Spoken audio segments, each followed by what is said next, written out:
at sunrise. This morning, the city of Portland nearing a record number of homicides. Coming up, how close we are to the record and a look at 2 homicide investigations underway right now. And despite the recent mass shooting at a nightclub in Colorado Springs, people there still gathered for an annual tradition. Club Q not letting anything stand in the way of their Thanksgiving feast. Next, we'll hear from a community coming together stronger than ever. And here's a quick look outside, looking back at the Rose City. Some beautiful lights there, clear, nice morning, at least to start the day. A nice way to begin our day after Thanksgiving. Thank you so much for getting up with us so early. I'm sure you're still trying to recover from maybe all that food, right? Yeah. We appreciate you're here. We appreciate you being here too after Thanksgiving. How was it? It went by quick. We were busy in the kitchen all day, washing dishes. My hands are still waterlogged from all the dishwashing. I almost see it. Yeah. I got dry skin too, but anyway, that's a little too much information. Let's get you to the weather wall this morning. We are keeping an eye on rain offshore. It is offshore for now over the last 6 hours. You can see, though, rain approaching the Olympic Peninsula and approaching the northwest coast of Oregon here. That's in our forecast later today. But the bigger story this morning is the fog. We've got a dense fog advisory in effect for the central and southern Willamette Valley until 10 a.m. Current visibility down to a quarter mile now in Hillsborough, a half mile in Aurora. And as we slip down towards, Corvallis and Eugene right now, checking in with a quarter mile visibility. Our Rose City sky camera shows those low clouds kind of hanging over the building tops here in downtown. It's 38 at PDX, so kind of a chilly start to our morning. Rain develops probably by about lunchtime, maybe even a little bit before that here in the metro area. And then the, out and about on the roadways later this afternoon will be wet. We've got highs in the upper 40s today. Christine? Okay, thank you, Chris. Our top story this morning, we begin with the rise in gun violence in the Rose City. The number of homicides in Portland now nearing a new record after another violent week. 2 people died in 2 separate shootings Wednesday. Police are looking for suspects, and both are being investigated as homicides. Blair Best reports. All was calm Thursday morning in the Creston-Kenilworth neighborhood in Southeast. It's a peaceful neighborhood. Everyone's really friendly. But Wednesday night, it was anything but. And we heard gunshots, rapid fire gunshots, at least 3, and followed by screaming and sirens, and it was just a whole scene. This person didn't want to be identified on camera. They live 2 doors down from where police responded to a shooting on Southeast 37th Avenue around 8 o'clock Wednesday night. My goodness, there must have been at least 10 or more than 10 cars. There was a big truck, detectives everywhere, and the whole street was cordoned off. I couldn't get to my car. During the chaos, they were interviewing a potential roommate. So we were trying to hope that they would see it's a calm neighborhood. I don't know if it came across after last night, but most of the time it's peaceful here. Portland police reported 1 person had been shot and later died at the scene. That shooting was investigated as a homicide. That makes sense. It definitely sounded like it was some kind of intentional act.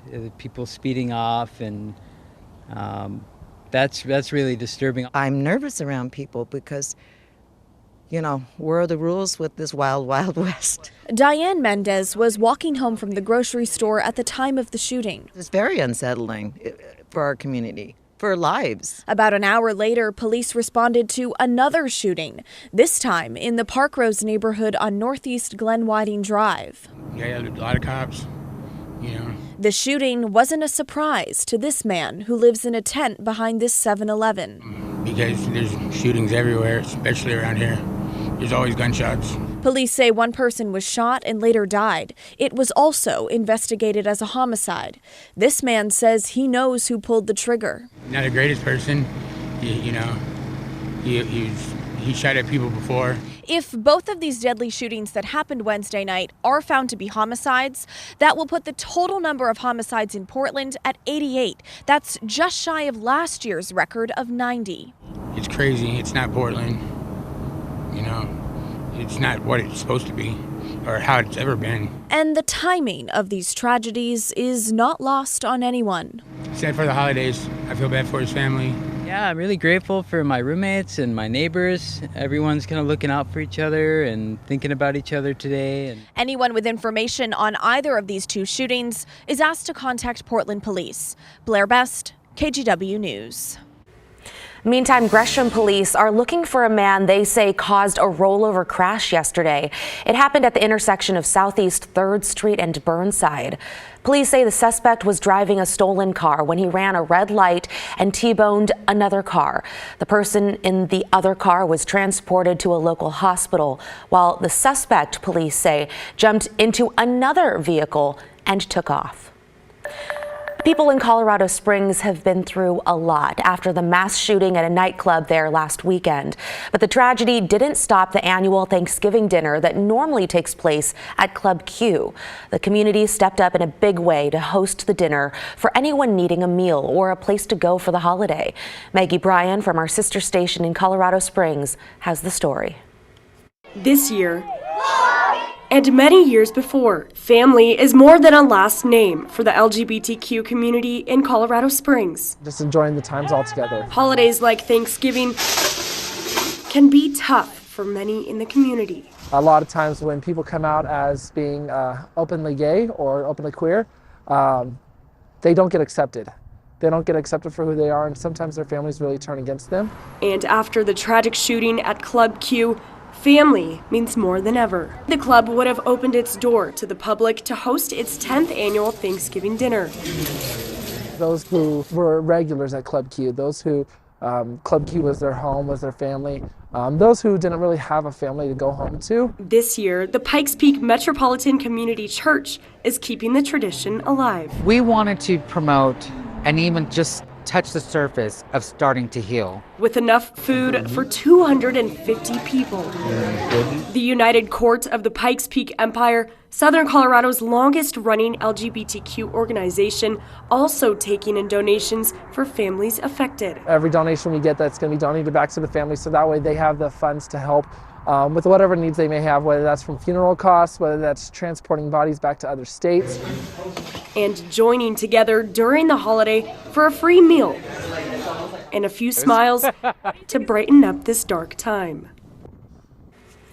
Again, that was Maggie Bryan from our sister station in Colorado Springs. Back here in the Rose City on this day after Thanksgiving. We hope you had a great holiday, a pretty nice morning, a little chill in the air, definitely feeling like fall. And hey, feeling like the holiday season too, because if you've been out and about, not sure if you caught it, but there's a change at the end of the Burnside Bridge. The nose on the Portland, Oregon White Stag sign has turned red. I don't know what screams holiday more than that. Here's a fun fact about the sign. The iconic red nose has been lighting the way for all during the holiday season since 1959. It was an ad for the White Sugar Satin Company before the sportswear company White Stag replaced it with the iconic logo. It's just another sign, of course, like I said, that it's almost the holidays. I guess it's the holidays. We just had Thanksgiving. You got your red dress on. I know. That's good. I'm still stuck You're in the still Thanksgiving. I got the Thanksgiving. orange on. I Yeah. guess I should have gone red this morning. Yeah, and nothing screams holidays like the thought of snow and lowering snow levels, right? Okay. Oh, did I perk your interest? Yes, we do have some pretty chilly air in the forecast next week, and we're going to look at the 7-day in just a minute. But it's possible that we see some wet snowflakes in Portland next week, and you'll see that in the 7-day. For now, it's quiet and it's foggy out there. This is the live look from our Rose City sky camera, and the low clouds have I just got shocked.